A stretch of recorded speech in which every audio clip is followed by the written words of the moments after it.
swinging in, and it is a fair ball, and Wayzata wins it. Champlin Park back to state for the third straight year. Welcome to Sports Jam for the week of October 8th. I'm Jay Wilcox. And I'm John Jacobson. This week on the show, we'll have the playoffs from girls tennis, and in our Sports Jam spotlight, we'll meet one of the state's top cross-country runners from Wayzata. And we'll look ahead to the soccer playoffs with the Breck boys. And we'll get started with week 6 of the high school football season. 2 local teams are undefeated and had homecoming this past week. Neither was challenged. That included the Cooper Hawks. Cooper football alumni leading the Hawks onto the field for their game against overmatched Richfield. The Hawks start fast. Nas Borden takes the handoff on the sweep. He makes a cut and gets into the end zone unscathed for a 14-0 Cooper lead. Later in the first quarter, Trayshawn McMillan goes play action and zips it to Akeem Malba for the 13-yard score. The Hawks are well on their way to another win. It's 21-0. And from midfield, McMillan throws the pass in the flat to Pedro Amusu, and watch the 2 great blocks on the edge. They spring Amusu for a 50-yard TD. Cooper rolls to a 62-0 win to improve to 6-0 this season. Earlier this year, Maple Grove knocked off Minnetonka when the Skippers were ranked #1 in Class 6A. Maple Grove took aim at the current top-rated team as Coach Matt Lombardi and the Crimson played host to Lakeville North. First quarter, Lakeville North running back Brian Curtis finds a seam, and then it is off to the races. Curtis goes 56 yards for a touchdown. The start of a big night for the senior. It's 6-0 Panthers after 1. Second quarter, Curtis finds another big hole, and he runs this one in from 19 yards out. Lakeville North leads Maple Grove 12-0 at halftime. Down 19-0 in the third. How about this for the first Maple Grove points? Dimitri Shabak drills a 46-yard field goal. Pretty good for a high school kicker. That makes it 19-3. Early fourth quarter, and Crimson quarterback Spencer Weary sneaks one in from a yard out. After the 2-point conversion, the Crimson are within 19-11. But on the very next play from scrimmage, the handoff goes to Curtis, and number 28 is loose again. He takes this one 84 yards for a touchdown. He'd add a 5th touchdown later in the game. Lakeville North wins for the 6th time this season. 33-18 Panthers is the final. After a 2-1 start, the Wayzata football team entered Friday on a 2-game losing streak, and that included a 1-point loss to Eden Prairie. The Trojans facing Eastview on homecoming at Wayzata. Eastview's down 14-7 at the half. Early in the third quarter, Eric Ryman escapes the rush, throws across his body, and Isaiah Musanakis makes the catch for a 46-yard touchdown.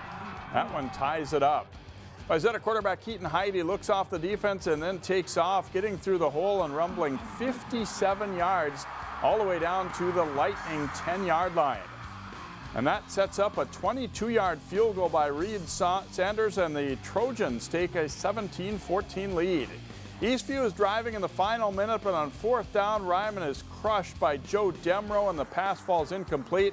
That seals the win for the Trojans. 17-14 is the final.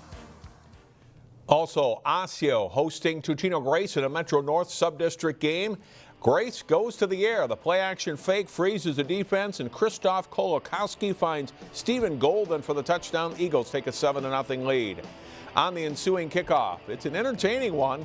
Ball is bobbled, but scooped up by Jake Hill for Osseo. He weaves his way through a group of would-be tacklers and then gets to the sideline, returning the ball all the way to the Eagles' 35-yard line to get a little momentum for the Orioles. The drive stalls, and they attempt a field goal, but it's blocked. Andrew Christopherson isn't content to fall on it. He picks it up and heads the other way. He'll cover 78 yards on the return for a touchdown. A big turn of events in this game, and it's 14-0 Totino Grace.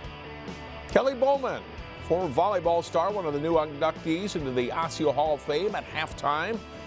Back to the game, third quarter, the Eagles extend their lead. Gabe Bosson gets in for the touchdown.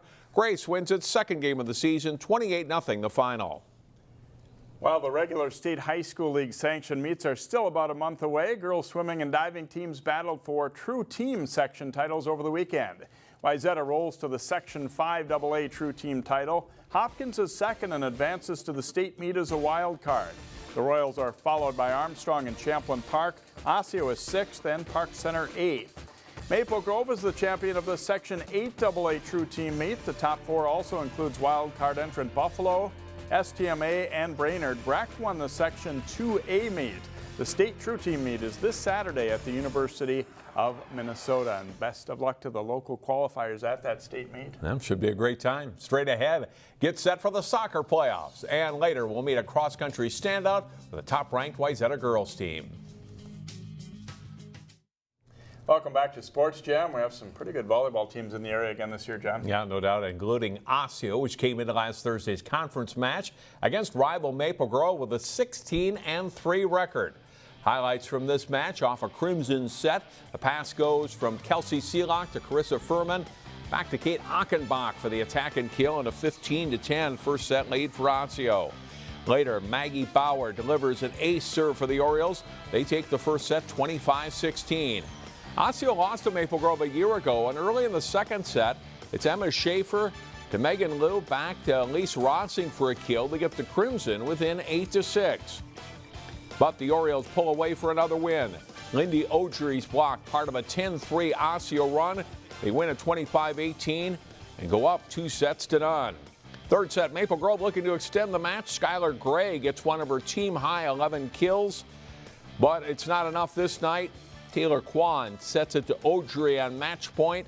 Osseo wins in 3 straight as the Orioles break a 3-match losing streak. Champlain Park is taking on Osseo Monday night. The Rebels are having a dominant season, and they are back at the top spot in the rankings in Class 3A. They faced a Forest Lake team that came into that match with a 14-4 record. Rebels roll in set 1. Emma Schmidt over the blocker for a 25-12 win. Set 2, Izzy Ashburn wins the battle on the jump ball for a Champlain Park point. Great dig by Forest Lake's Angela Denny, and then Brie Motez puts it away for the kill for the Rangers. Schmidt recognizes the blockers again and lofts it over and down for a point and a 12-7 Rebels lead. Denny rifles the cross-court hit for Forest Lake as the Rangers try to keep pace. But Champlain Park closes the set on an ace serve by Ashburn, and they go up 2-0. Set 3, Hannah Praske slices the hit on the line for CP. Ashburn will then set Jordan Stelpus. She'll put it away for a point. Rebels get all their weapons working in this set. Lauren Clark delivers a big hit for a kill in the 22-14 lead. Champlain Park wins 25-17, and they get the sweep. Now to soccer, where the regular season wrapped up on Saturday. 2 of the top teams in the Northwest Suburban Conference boys race and 2 teams with strong playoff possibilities met up in Brooklyn Park. Champlain Park hosting Totino Grace, the Eagles in white.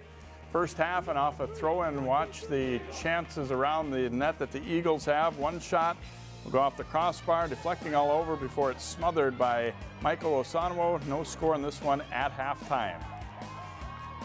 Second half, and the Rebels' Cullen McSweeney makes a pass ahead to Jonas Canny, who races to catch up to the ball and nicely chips it over the keeper and in as Champlain Park takes a 1-0 lead. The Eagles even it up, though. Off a free kick, Liam Vance passes to Zach Kuffel, and he'll shoot and score. That makes it 1-1. No more scoring in this one as the Eagles win another Northwest Suburban Conference title. Also, the Brooklyn Center boys hosted St. Croix Lutheran. The Crusaders' Andrew Voigt races up the right side and gets a step on the defenders before tucking the shot just inside the far post. St. Croix is up 1-0 15 minutes in. 3 minutes later, Jake Marzinski volleys it into a crowd in front. It gets by several players, and Noah Bloom is there for the shot and goal. It's 2-0 Crusaders. And they get one more in the first half as Nan Luong battles between a couple of defenders to get some space for a shot. He buries it, and St. Croix Lutheran is up 3-0 at halftime.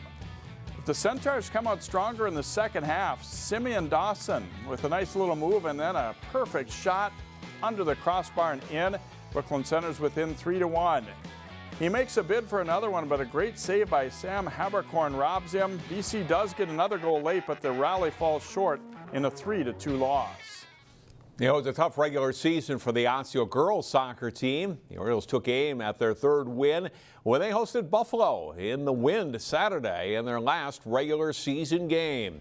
0-0 in the second half. Buffalo's Lexi Boyd has a breakaway, but she's stopped by Orioles goalkeeper Erica Seitz, and this match remains scoreless. But a few minutes later, a nice give and go for the Bison. Carly Kaufman to Boyd, and then back to Kaufman for the shot and goal. That's the only scoring of the day. Buffalo wins it 1-0 over Osseo. That brings us to playoff time in soccer. Section champs will be crowned next week, and things get started this week. We'll start with the Section 5 AA boys. Champlain Park is the top seed, followed by Centennial, Osseo, and Park Center. The quarterfinals are Tuesday in this section. Champlain Park hosts Spring Lake Park. Park Center is at home to face Roseville, and Osseo hosts Irondale. The past couple of seasons have produced plenty of upsets in this evenly balanced section. Semifinals are Thursday and the championship next Tuesday.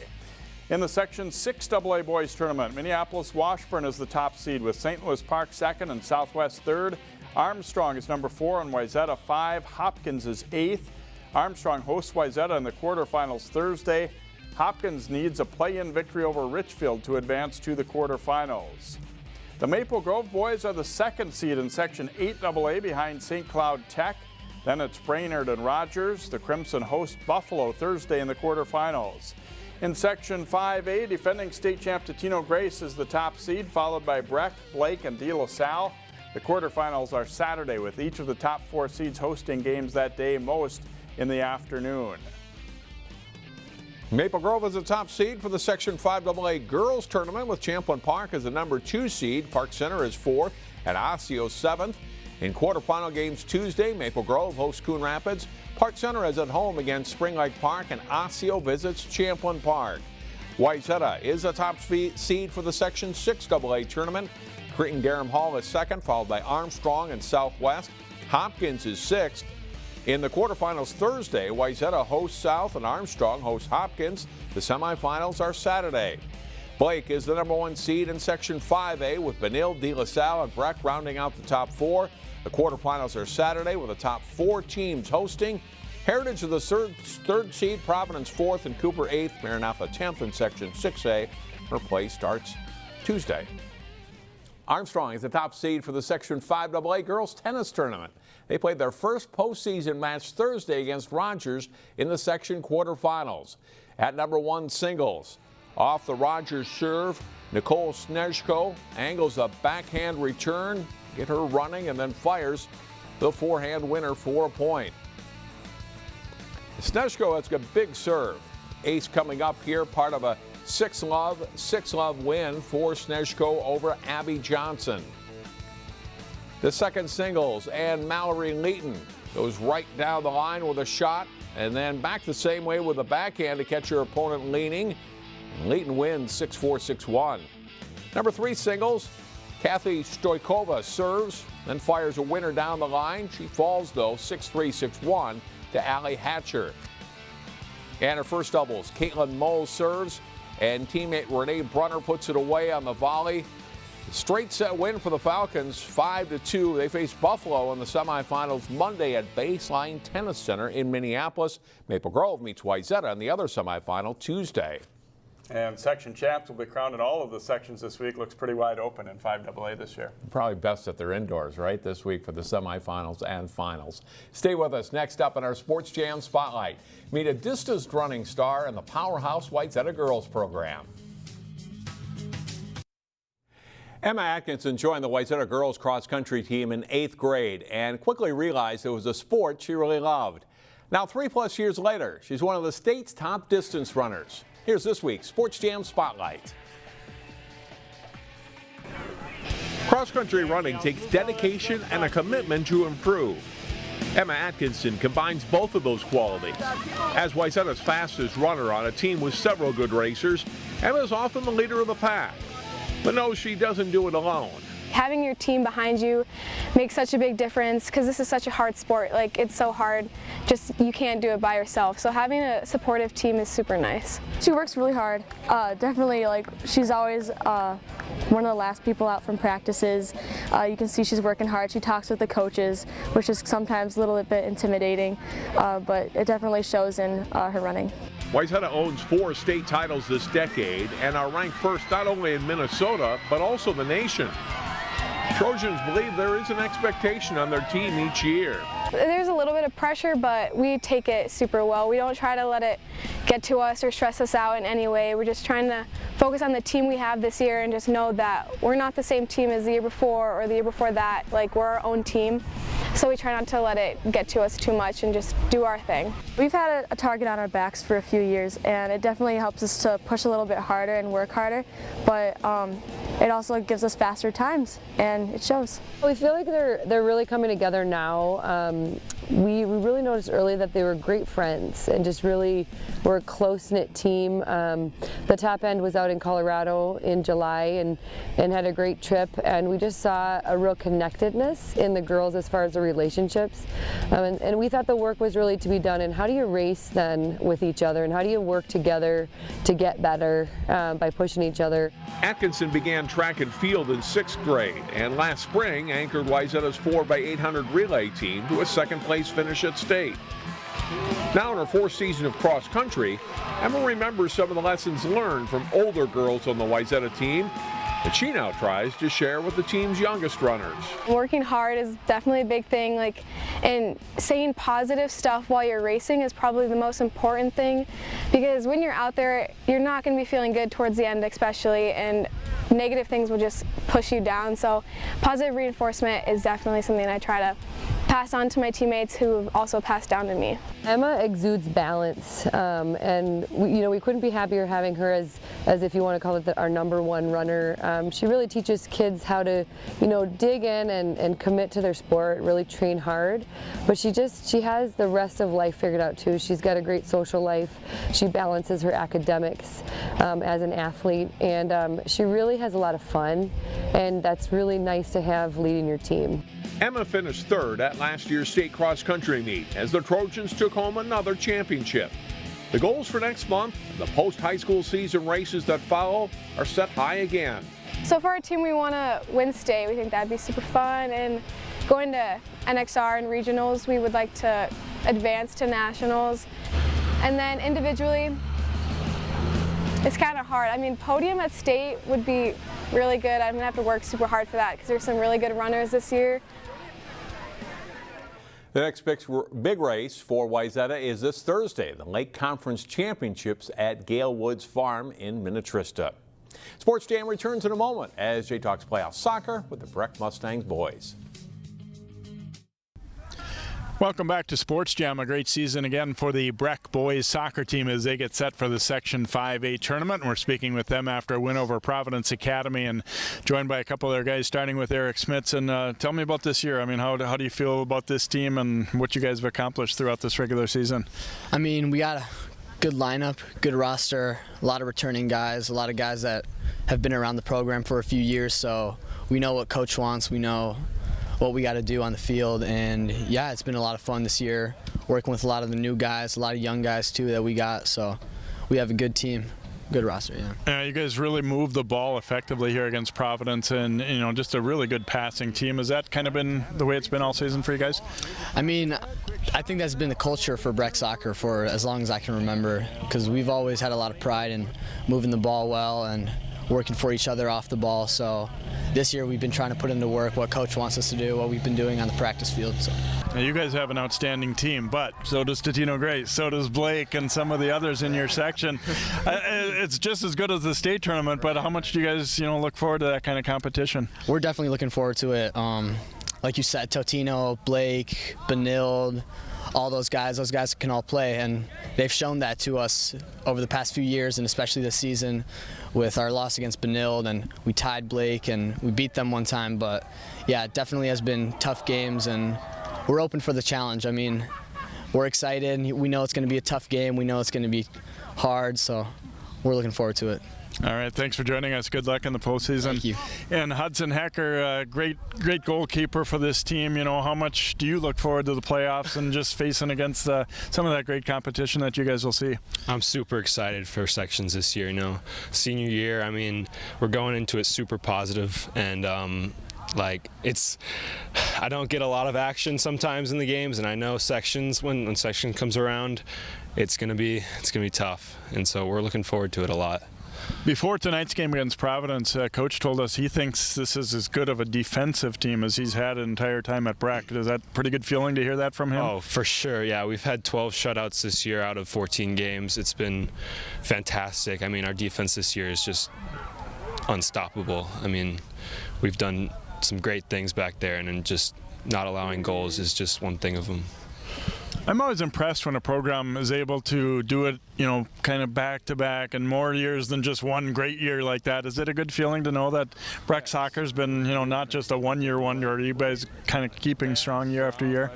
Yeah, no, we hope to. I mean, it's going to be tough next year with a lot of seniors leaving, but I mean, with the depth we have in a 10th grade year, I mean, I think we'll be good. But we've been good these past couple years, and that's with all the talent we've had. I mean, it's just, we've put it together and we've become such a team and such a culture.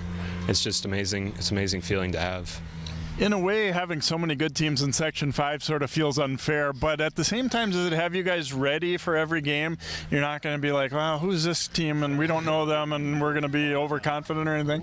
Oh yeah, no, we come super prepared for sections, and yeah, it's just another thing we have to prepare for. Be honest, would you like another shot at the Tino Grace? Oh, of course, any day, any day. All right, thanks so much for joining us, and good luck in the playoffs. Should be a great section tournament, Hudson. Thank you so much. All right, Hudson Haecker, the goalkeeper, along with Eric Smits for the Breck Mustangs. Again, they jump into play in Section 5A against some of the toughest teams around, but they are certainly proving that they're one of them as well. We'll be back to wrap up Sports Jam, but first it's a look at our plays of the week.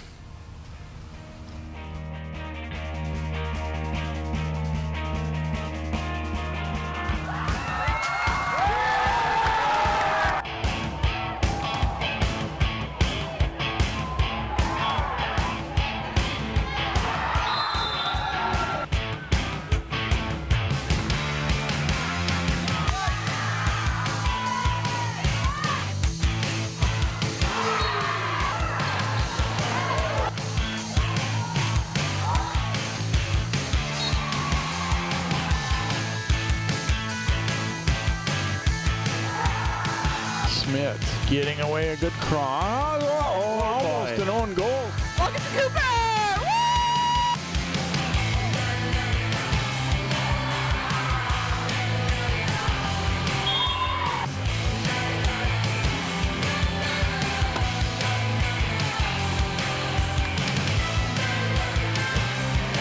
Where he wants to throw it. He wants to go down the middle of the field for Colby Aubit, and he's got it. Don't miss Halloween at the Creek on Friday, October 26th at the Plymouth Creek Center. Find out more at ccxmedia.org under Cities and in the Community. What makes your community feel like home? Is it knowing what's happening in your neighborhood? Or when people know your name? Connections make us a community. For more than 30 years, Northwest Community Television has connected citizens, neighbors, even sports fans through video. You can learn about the latest news through our truly local newscast. We cover and air around 150 high school sporting events every year. For our cities, we air parades and city meetings that you can watch whenever you want. Then, any citizen of our cities can create and share their own original content. We'll even teach you how to use the equipment too. We have always provided you with a connected community experience, and as life gets busier than ever, we will continue to engage, inform, and inspire through CCX Media, so you can stay connected to the place you call home. And that will do it for this week's show. It's a busy week ahead with soccer playoffs and cross-country conference meets. We'll see you next time here on Sports Jam.